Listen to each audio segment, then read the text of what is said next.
Welcome to the No BS Human Design Podcast. I'm Adriana Keefe, human design coach and motivational speaker.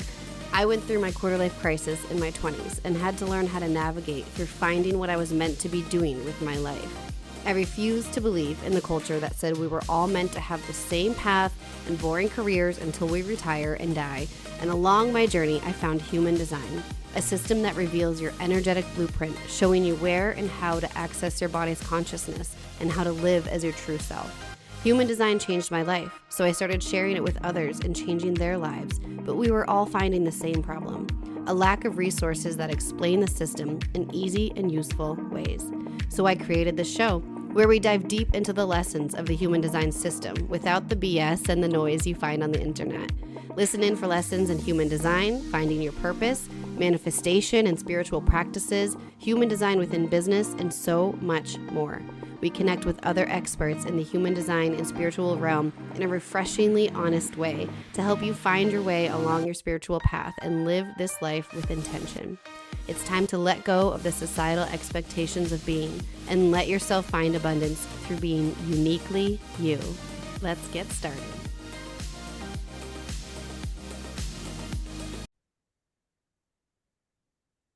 Okay, this is going to be such a fun conversation. It's like 2-in-1. We're revisiting a chart reading, the one and only chart reading episode that I've ever aired, and meeting a new friend. All that's transpired since that conversation. Thank you guys so much for being here. I'd love for you to take a moment, Chiara and Will, to introduce yourselves.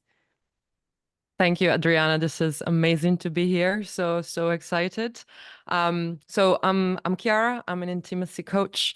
I met Adriana a few years ago on one of the many courses that we've taken together on our path, and I help people reconnect with their bodies and with their intimacy so that they can be a better version of themselves and have a better relationships with their partner or partners.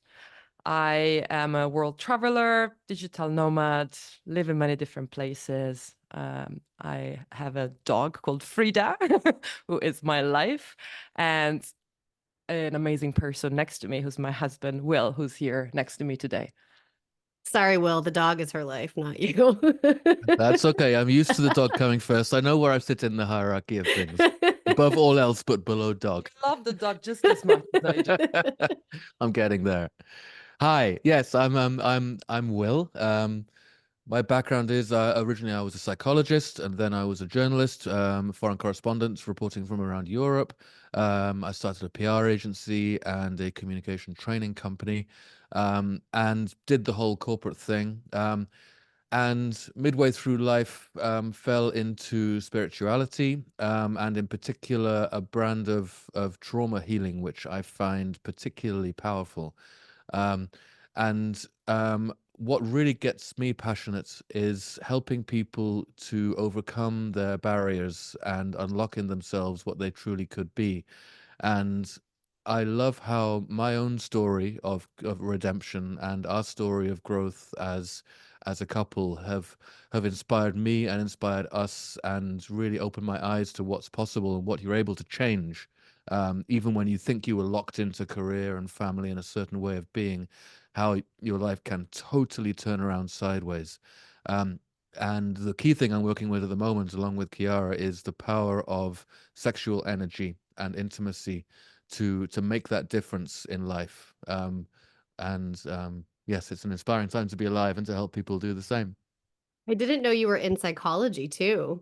There's so much experience that you two are bringing into the work that you're doing now. And I'm realizing, Will, you are the first man that's ever been on my podcast.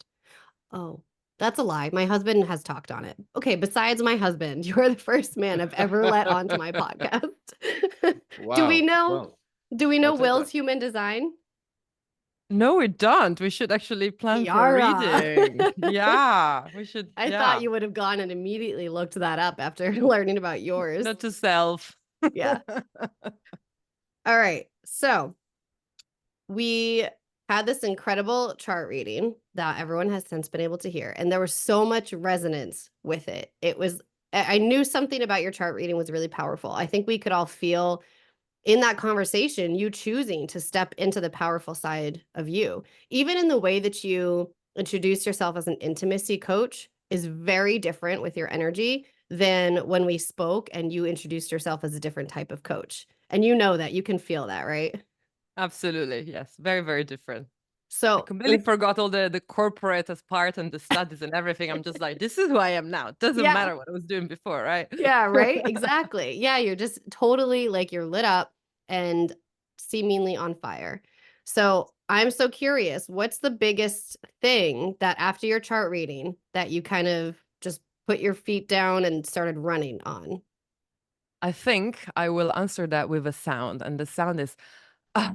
And actually, one of the things from the chart readings was making sounds. Yes, it was.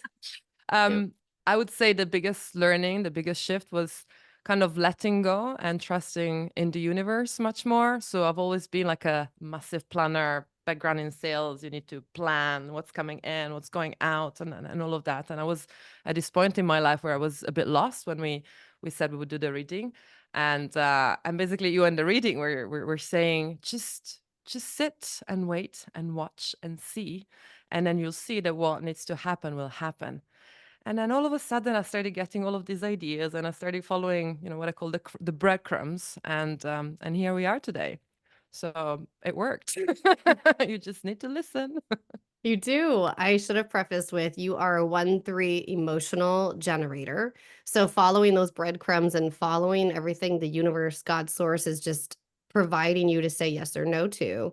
That's all we need to do, but we try and force it, try and think of the how, try and figure with logic, which as you can tell from how you felt before, it doesn't work. So, all right, you feel this like sense of relief. And then what started coming your way? What did you start seeing that actually changed how you did work, life, everything? I think I started to feel more at ease, and ideas just starting coming in. Like I would sit and meditate and I would get ideas. I would go and walk the dog and I would get ideas. I would have a conversation with Will and I would get ideas. And I'd be like, wait a second, we just need to write this down. So a ton of ideas and creativity really started flowing in. And because I was brought up with the idea of, oh, you're not creative because I didn't know how to draw, or, you don't have imagination or whatever. So then I convinced myself that that was the case. But then actually when I allowed for these things to happen, then a lot of creativity came in. And so I went and I bought like big white canvas, and I started making notes and maps and things. Yeah, this is what got me here today. I So love lots of that. creativity. I resonate with that. I think we talked about this in your chart reading where I was like, I'm not creative like that either. It took me years to figure out what I'm creative at. We all are. It's just different. And then I look at what you created, and Yeah, right? I love what you did. So Yeah. I wish I could tell little me. Well, I do, but like I wish I could go back and tell little me. You just wait. So we also talked about your sensitivity as a superpower and your intuition. There was a lot with intuition, right? And there was a lot going on with you and energy work. How does that show up in your life now, if at all? yeah, so we talked a lot about intuition also as a coach, because you can't prepare for coaching call when you're coaching people. You do need to follow your intuition, without giving advice or you're trying to drive the conversation somewhere. And so unless you follow your intuition, you're not really doing a great service to the client. And it's not that I wasn't following my intuition before, but I was still trying to kind of control it a little bit, again, because I used to be a massive, planner and control freak and all of that.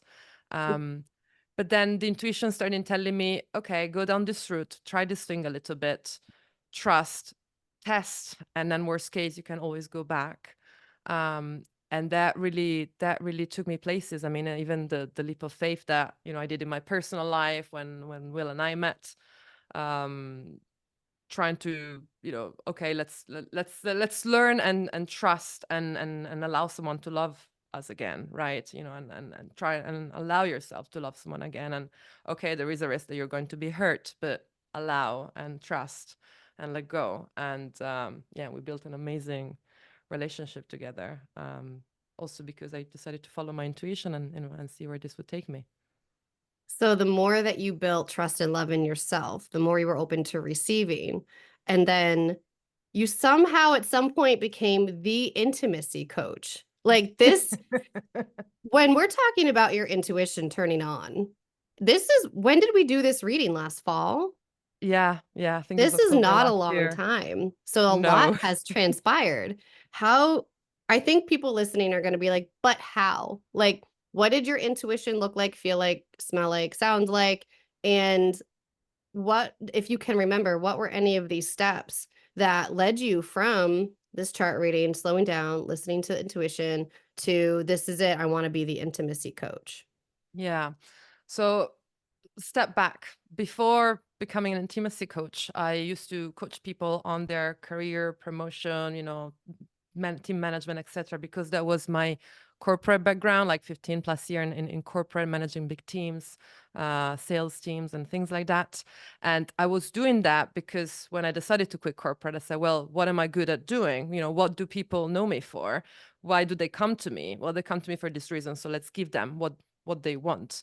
But then what I realized as I was coaching people on career topics, more and more often we would go into topics that were completely off topic and not related to career, and they were more related to their personal life and how they were feeling with themselves and in their relationship, if they were in a relationship. So there was much more that we would dig out, and for them to get somewhere in their career and solve that problem that they came to me for.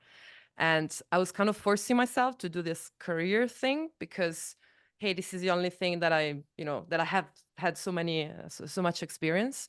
But then I realized that I wasn't really enjoying it. And what I was enjoying really was to, helping people figure out what is it in themselves that they didn't like, they didn't accept, helping them to accept it and get to know themselves and letting go and kind of following themselves, their own intuition, and their own path, which is not necessarily always the path that we thought we had chosen, 20 years ago, that our family had chosen for us. And because it made such a change for me, then this is how I was helping people. And this is why actually they were coming to me. Hey, you managed to quit corporate and do this and do that and move. How do I do that? Well, you need to love yourself first and understand yourself and sit with yourself and maybe do like a big cry and so on and so forth. And so since that chart reading, there was something, well, I already had an amazing relationship with Will. We were not married yet. He proposed a few months after. But what came up was that this relationship was blossoming and was blooming and was bringing us so much joy and happiness, and the experiences that we decide to get into together, they were mind-blowing, and they were something that at least I had never heard of, let alone talk about it with anyone. And so we're like, wait a second, there is a whole world here that we've discovered that is bringing us so much joy, because we have this amazing relationship and because of all the background work that we've done in coaching and therapy on ourselves as well, that allowed us to be in a place of, okay, we have very, very strong, secure relationship, that allows us to experiment, from all sides of the spectrum, because there is this strong trust in each other. And so we realized that that was the big thing that was missing, as far as I'm concerned, at least in all my previous relationships, and what was missing in a lot of the relationships of people that I was coaching. And so we said, okay, what if we help people doing that with the background in psychology that you have, in communication that we have, and in coaching. And so this is how I shifted towards intimacy, and I brought in the man, because two is better than one. The man. I brought in the man. That's awesome. And so for everyone who's listening who doesn't yet know what we're talking about, there is a reason why Chiara and Will do not have video up today, because the work that they do is, I guess, sensitive to say the least, very needed, very important, but it is a very sensitive topic, especially in the area in which they live. So now let's transition into what is it that you two do together. And I think that Chiara was even like, I really want to do this during the chart reading. Didn't we talk about it? But you couldn't share what it was. We talked about it. I did my toes. I tried to ask you a question. The signal that you gave me was, okay, I'm open enough to hear this. So then I told you. And I remember telling you, I have an amazing relation with my brother who's 25 years old. And he's like someone that I really want him to know, but I really can't tell him. And then we agreed together that actually I would have a conversation with him when things would go public, and I did, and it went well, and he laughed. Anyway, back to your question about what we do. So yes, well, what we do, well, we are an ENM couple. We are ethically non-monogamous, which means that we also interact and play in an intimate and sexual way with other people as well. And this is something that neither of us had ever really explored, really, until we got together and started talking about it. And so we embarked on our relationship in a spirit of great curiosity and excitement about what exists out there on the menu in the world of kink, On the in the world menu. of Yes. non-monogamy. And there's everything out there from traditional tantra, which is very spiritual and might not even involve any physical contact at all, but much more to do with the intimate flows of sexual energy, all the way to the other end of the spectrum, where you have big kinky sex parties and orgies and the whole world of swinging, where couples get together, and which can be very transactional and not very profound or deep at all, but also a source of great excitement for all kinds of people. Let me pause a second while an ambulance goes by. Oh, I didn't even hear it. Now I do. Okay. Okay, that's good. We found this journey of discovery incredibly exciting and revealing as well. There are things about ourselves that we never had any idea that we would be comfortable with or find possible, let alone enjoy and find exciting and erotic. And so this series of dozens and dozens of steps of opening up, of trying, of being curious, of discovering, of enjoying, has been such a powerful experience individually of what sexual energy and curiosity can transform in yourself, but especially as a couple, for us to go through this together, and having been through those steps of self-discovery first, so that we'd opened up the channels of communication and trust. It's been incredibly bonding for the two of us.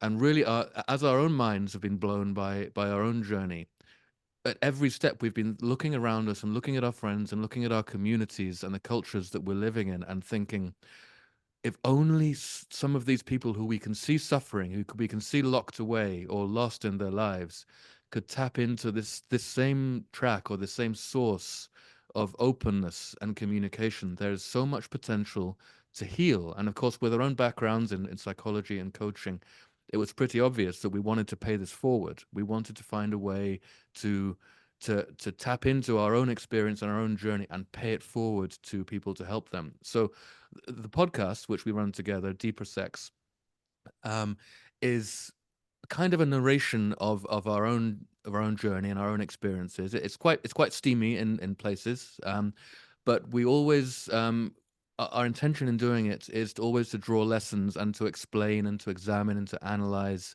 and to find little nuggets of wisdom and truth in the stories and the experiences, which people can relate to and then can use if they themselves want to go on their own journey of curiosity.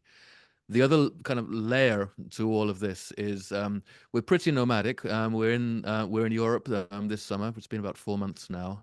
We're currently in Berlin, which is the world capital of all such things. But That's true. but for the rest of for a lot of the year, we live in a part of the world where the host culture is very conservative, and there is not really any appreciation of public discussion of sex and sexuality, where these topics are all very taboo, which is another thing that gets us very interested and very excited, because precisely because of that, the people around us, our friends and our community, have especially little access to information, coaching, therapy, knowledge about this area of life. Which makes us very excited to help them. So we do work with clients and also with friends locally there, but we can't be public about it because it won't be understood. So much as we have such great affection and respect for the culture that we live in, we have to be quite private about who we are, because we also have everyday lives that we need to lead.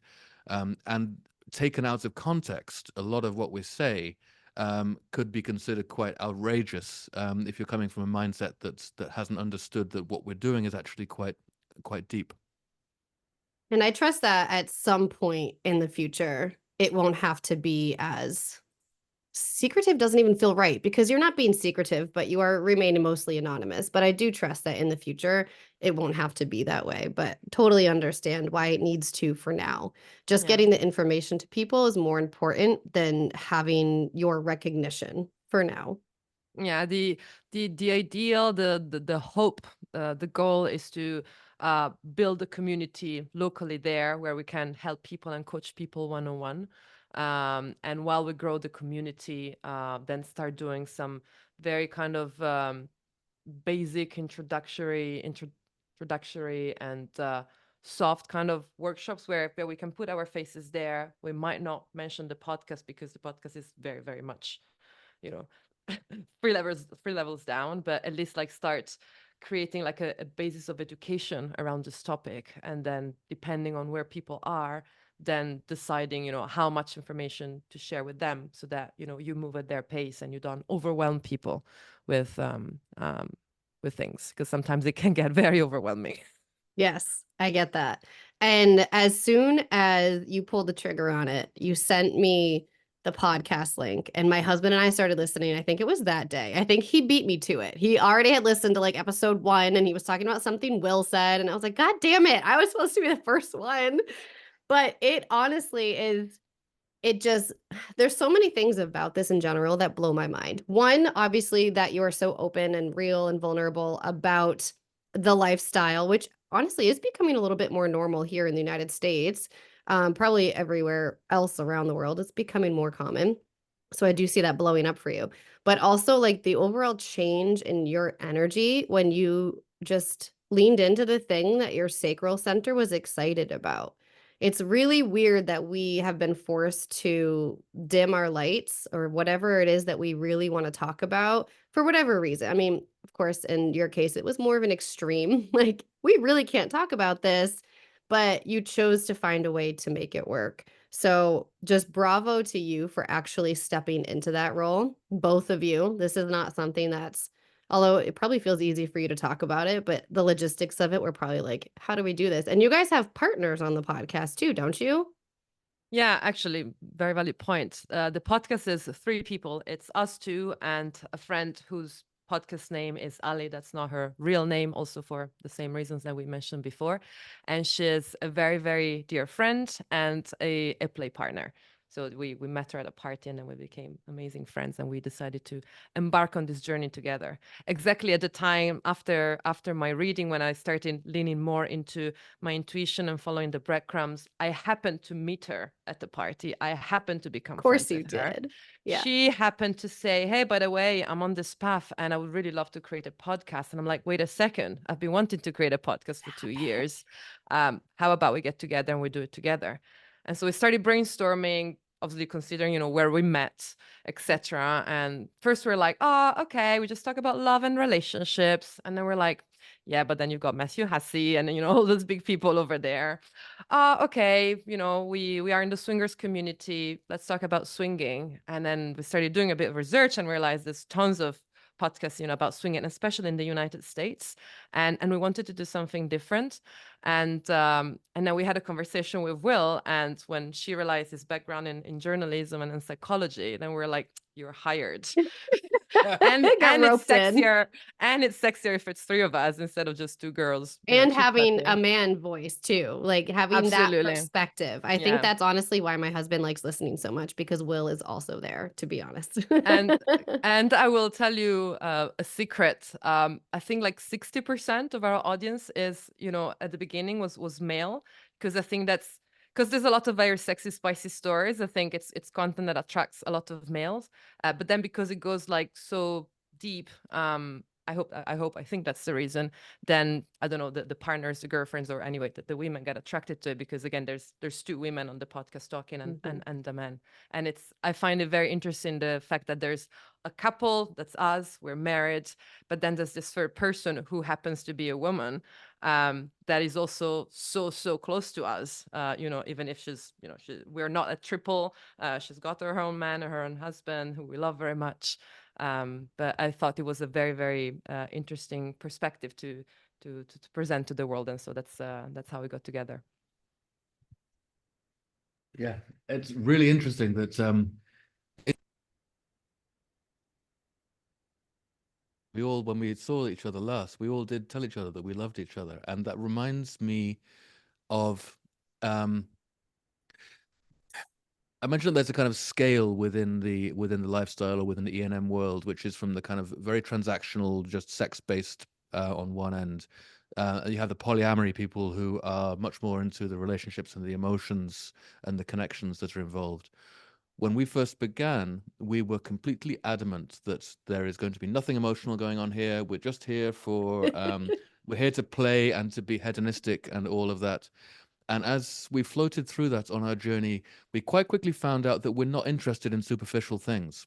And we're not interested in just random pleasure or in escapism or in those things that actually, I think, draw most people to the lifestyle in the first place.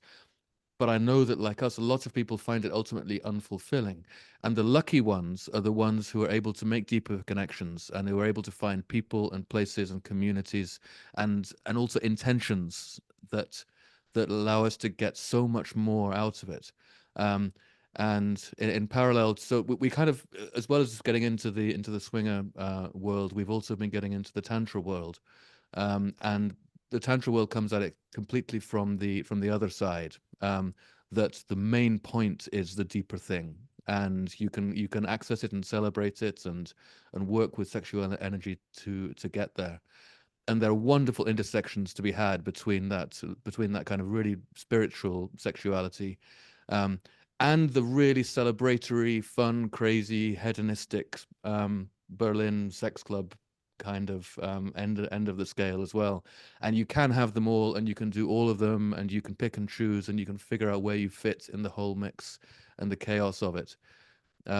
It kind of feels like being a kid let loose into a theme park sometimes, and like go, knock yourself out, go on whatever rides you like, and then you find you like some more than others, and then you end up going up and down the same one for hours. That's pretty much how that more or less describes our weekends, actually. That's how we roll. In Berlin and this. God, that's a hysterical analogy. I love that so much. As you were talking, it also dawned on me that right now, as we're recording, the actual transit in the sky in astrology, we're in gate 59, which is the one and only gate of sexuality within the human design system. That like blows my mind that we happen to stumble into the week of the gate of sexuality as we talk about. There was a reason why we had to do Yes. the podcast, today and not on a different day. Oh, that's so funny. I feel like there will be this group of probably women, but there's also men that listen to my podcast who are listening to you and have like this kind of interest, but a little bit scared kind of feeling when it comes to thinking about listening to your podcast. So what would you say to these people where they would feel a little bit more safe, or I don't know if safe's the right word. Maybe it is the right word. No, so that is important. Hold on, we just lost the microphone. Oh, I can hear you.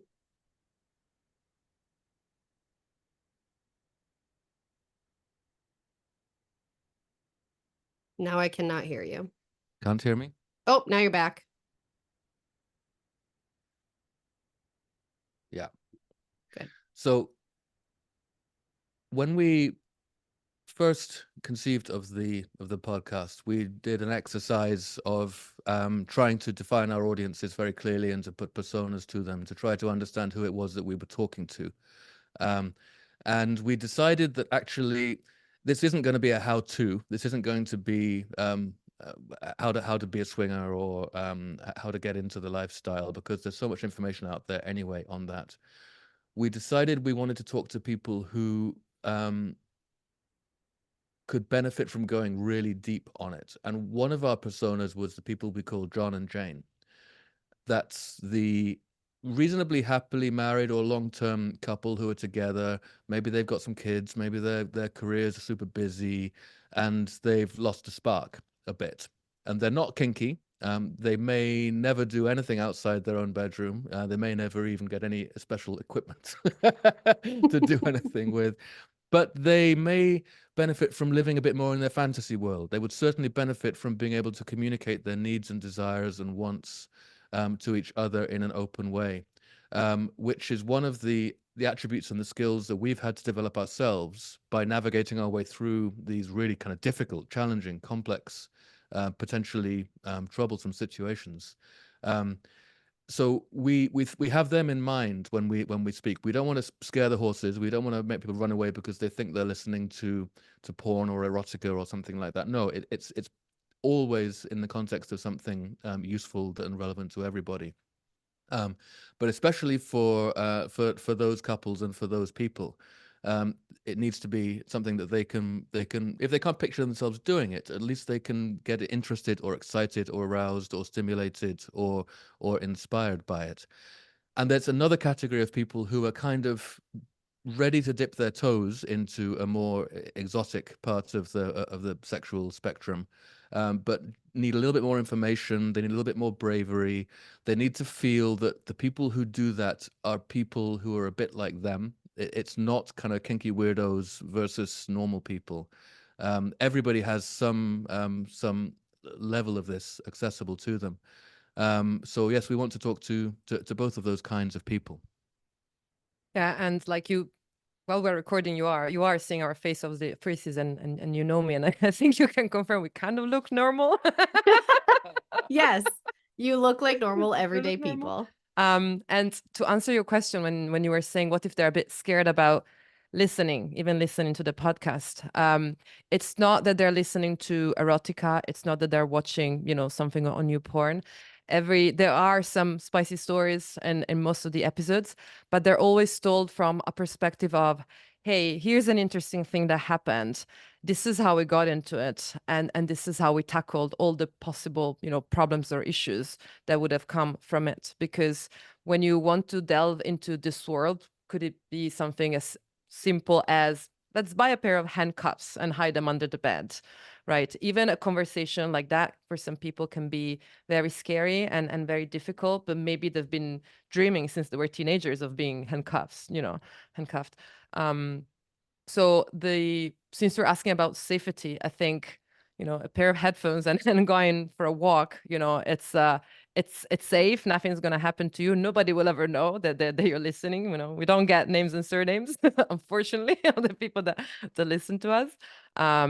So, like it happened after my reading, lean in. And if you're curious, just look into it. It doesn't cost you anything. It doesn't hurt anything or anybody. Your partner doesn't need to know if you're curious about this. And it might be that if you're curious about this and you listen to something that we said, you might actually find a way to share that with your partner in a safe space that is not going to scare off your partner, but actually is going to say, let's look into this together. Which is exactly how Will and I got into this. I had no clue of this world. And, one day we were making love and he started whispering some very interesting fantasies that I had kind of thought about when I was younger, but just fantasies, and when he said, well, this could happen. There are places for this and places for that. I was like, wait a second. Wait, so you literally planned this out while having sex? We can't hear you anymore. Oh, no. Uh-oh. Can you hear me now? How about now? Shows that it's still recording. Yeah. My mic is still showing that it's working. Wait. Good. Hello. How about now? Hang on. Microphone.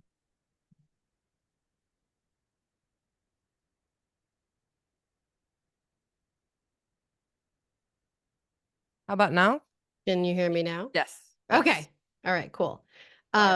So wait, you literally planned out starting these adventures while you were having sex? Yep. I love that so much. And very, very early into our relationship. And I'm talking about 2 months in. I should have run away a long time ago. if you were going to run away, you would have. I've done all my tricks now. I would be so bored now. But yes, we literally did plan our adventures while we were having sex to begin with, and that's actually one of the really interesting dynamics, is navigating the boundary between fantasy and reality, and figuring out those things which are super erotic when whispered in the ear in the privacy of your bedroom. Let's just go to this fantasy place and use it in our minds. And then which of those are things that you actually would like to do and follow through with. And it's completely right and natural that a lot of the things that live in our fantasy world belong there and shouldn't ever go anywhere else. But the the mission of actually going out into the world and trying the things that you fantasized about and seeing if you like them, and then discovering that you do. In almost all cases, we discovered that we do, is a beautiful thing, because quite by accident along the way on your journey of curiosity, you also stumble across other things that you had no idea, that you'd never fantasized about it, you never thought you wanted it, you never thought you'd enjoy it. You stumble across it, you have the opportunity to try it, and then your mind is blown because you suddenly realize that that's what's out there as well, like you and other women, for instance. Yeah. Yeah. I'm shy. Oh, please.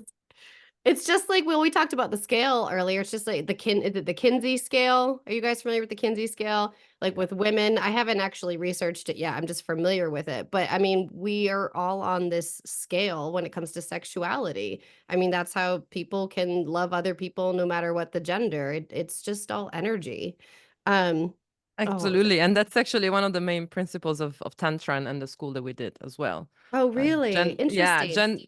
there are so many things that we were doing or that we discovered. And then when we did this Tantra school, we're like, oh, wait a second, this is actually what we've been doing. And one of the principles is gender doesn't really matter for men and women. Obviously, it depends on what what you're into, but gender doesn't really matter, because it's the energy. Yeah. And in the same way as someone doesn't need to be like super hot to for you to be interested or drawn to them. It's their energy, really. Yep, And exactly. Yes, and there's and with the with the gender thing, it's just an example of the many burdens that we're carrying from our conditioning, that we are unaware that we're carrying them, but then when you drop it, you feel lighter. You feel that you've been carrying this for all these years without even knowing. Um, and like in the lifestyle and in kind of in the swinging world, a lot of men have a difficulty with the fact that there are other naked men around, and that there are other male bodies getting sexy in the same environment that they're in. Even men who are not homophobic and have no judgment against man contact or male sexuality, they still carry that conditioning that it's not comfortable for them to be interacting with a woman when there's another man also interacting with somebody else around nearby. And when you throw yourselves into the kind of crucible of these situations, you have to face up to those pieces of conditioning that you've been carrying all of this time, and they get thrown at you, and your eyes are really opened. And the more of those you can get rid of, the more the more combinations there are, but also the more you can just feel open and relaxed and free. And this concept of openness is something that we've tried to communicate about. It's quite hard to explain exactly what we mean by it, except that when you feel it, you know it. Once you've arrived in a place where you are completely open, you have an open heart to the people around you, and an open attitude to the situation around you, as well as kind of that sharp decision making around kind of consent and boundaries and such. But once you get there, it's such a wonderful, free place to be. It's like just like relaxing in a flotation chamber of sexuality. It's a beautiful thing, and Tantra takes you amazing places as well. I mean, the practices that you can follow in the kind of Tantra that we do open up both men and women to entirely new forms of pleasure, entirely new types of orgasm, which I, at this stage of my life, I thought I knew what sex felt like. And And I thought that it was pretty much fixed and set, and there are these kind of variables that you can do. But no, it's a whole new world, and it's available to anyone. And I just love spreading the word, and I love watching people's journey as they come into it. And it's different for everyone, because what people want is different, where they're coming from is different. But just, I love this moment of being with people as they open their eyes and they realize, oh my God, this was possible all of the time. And I could do this all the time. And I didn't need to give a shit about that all of these years. And I didn't need to worry about that all of these years. And it's not just about kind of crazy sexual practices. It's about things like body image as well. And that's one of the most fundamental ones. We talked about this in a long episode quite recently. But that feeling of being able to be truly happy in your skin and not give a shit about what anybody else thinks about you. And then that unlocks the ability to really receive desire, to really understand that another person wants you and truly desires you. And you get rid of the baggage, and you develop the ability to really receive that feeling and believe it and internalize it. It takes you to such a beautiful place, and all those kinds of dynamics are so much more profound than sex and hedonism, which is happening at the same time. So you're having the most amazing, crazy time, and if you're doing it with the right intention and the right support around you, you're also going really deep. That's what lights my fire. Everything that you're saying too, I feel like resonates with how I feel about just being in alignment with human design. Like floating in the chamber, like that just magnetism, that things just keep happening, things just keep unlocking. Like that's how I feel about human design in general. And for you, Chiara, it's just literally human design led you into this other path of floating and things just aligning for you and unlocking all these pieces. So like, does that resonate with you extra over the last year, since you both started finally talking about the thing that really excited you?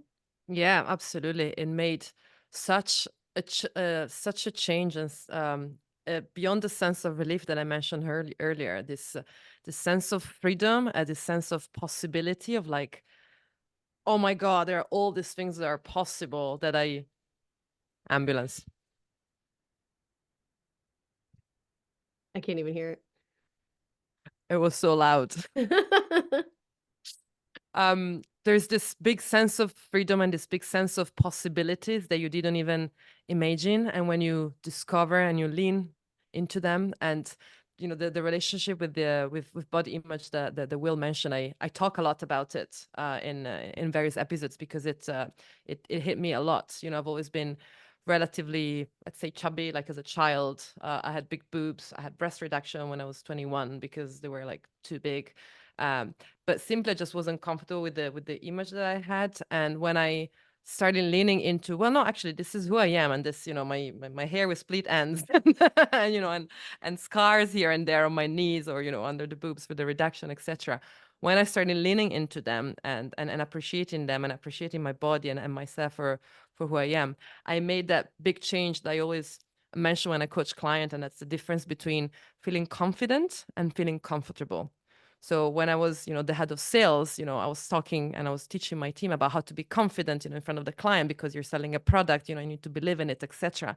But it's kind of like some forcing things. But when you learn to be comfortable with who you are, no matter what you look like, no matter what you say, as long as you believe in it's important for you and it had an impact on you, then it might actually help other people. That makes a really, really big change in people. And so feeling comfortable instead of just being confident, that's a big, big change.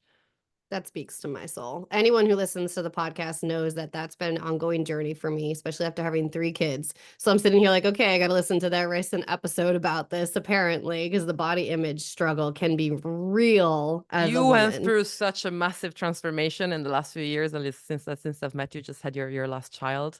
You look amazing. And you should Thank be you. very, very proud and carry around that body Thank with you. pride. Thank you. I think it's so clear seeing both of you talk about something that you love so much. It makes so much sense why this past year, how long has the podcast been? Did it start in January, December? Our podcast, so we started kind of working at it in January, but we only went public. We only released the first episode beginning of April. So it's only been Oh, like 4 wow. months. It's Oh, super new. okay. Okay. Yeah. And so the more that you share about it, the more you follow your curiosities and you speak about something that genuinely lights you up, it seems like you're just getting more and more energized to keep going. Does that resonate? Yeah, absolutely. And the organic growth that the podcast is having, like we're not, for the reasons that we mentioned before, we're not doing any marketing whatsoever, no ads. We're just talking about it with people, sharing with friends, share with clients, and then it just kind of propagates. And it's been growing exponentially since April. Which is why I was like, okay, so now it's time to reach more people. Yes. I have to ask this question. I did not prep Chiara with this question beforehand, and your answer might not, like, just answer honestly. I'm very curious. Do you think that you would have gotten this far in your journey with the podcast and your career at this point in time, this quickly, if you didn't have the chart reading? No, absolutely not. And I think that was the missing piece, because I remember when we were about to have the reading, I was telling you, I feel like I'm so close to figuring the last bit out of this thing that I'm building. I'd done like years of coaching and therapy and workshops and trying things very kind of business related in a way and therapy related in another, but there was kind of a missing link that I got with your reading, kind of the confirmation that I was looking for. And at the same time, it's like when you read your horoscope, you know, oh, you're a Capricorn, you know, you're very strong-headed. It's stuff that you already know, so there's nothing really new. However, you do get all of these confirmations, you know, and with the reading, I was like, oh, okay, so I really need to kind of just sit back and relax, and things are going to happen, but I really need to relax. Okay, fine, let's just try this. But I really need to relax. Yes. Yeah. Oh, that's awesome. I love hearing that. And we're gonna have to look up Will's design because like Yes. I have an inkling. I feel like I might have a general understanding, especially the way he talks about it. But all right, we're gonna look it up at some point and we'll put it in the show notes. Is there anything else that you came today that you wanted everyone to hear? Or do you feel like we covered it all? I think what I would like to leave listeners with is an invitation, and the invitation is to not fear. So if you have an idea, if you have a fantasy, if there is something that you would like to try or discuss or talk about with your partner, your date, even your friend, do not fear and voice that. And because fear is what's stopping us. Fear is what stopped me for all these years. Fear is what stopped you, you know, at the beginning of your career before you became like a human design coach. And fear is what holds us back. And the fear comes from the conditioning and the fear of not being good enough and, you know, what people are going to look like. So my invitation is, do not fear, lean into your curiosity about anything, not just, you know, sexuality.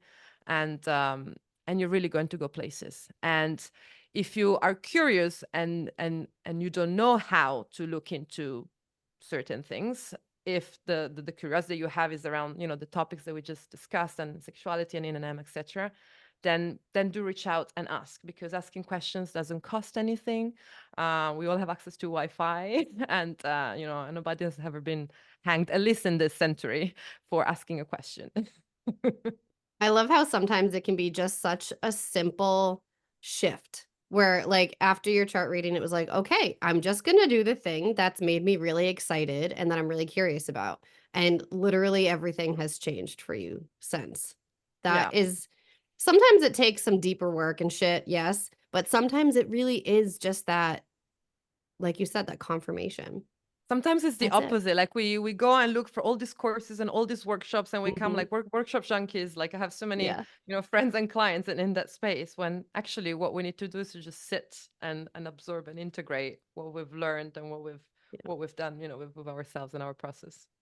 Oh, this is awesome. It's been so much fun to watch all of this transpire. And I'm still so proud that you even started it to begin with because you were really nervous. You were really afraid, which is understandable. I would love for you to share where people can connect with you should they have questions, or maybe they just want to listen to the podcast. Yeah, absolutely. So the podcast is available on all major podcast platforms, Apple Podcast, Spotify, and so on and so forth. We have an Instagram account called deeper.sex, and that's the best way for you to contact us. Just follow us and send us a DM. And we are at a stage where we review all the messages personally. We don't have a bot or anything like that. It's you're truly talking to us. So do not fear. You can post you can ask for the question to stay anonymous, and we're here to help. So just ask the questions, and we can help you. I can't wait to see what you guys do with this. Thank you so much for being here. And we will just watch you over the next coming year and see what else comes out. Probably retreats. I'm sensing retreats at some point. Thank you so much for being here. Thank you so much for having us. It was a pleasure. Thank you. Thanks so much.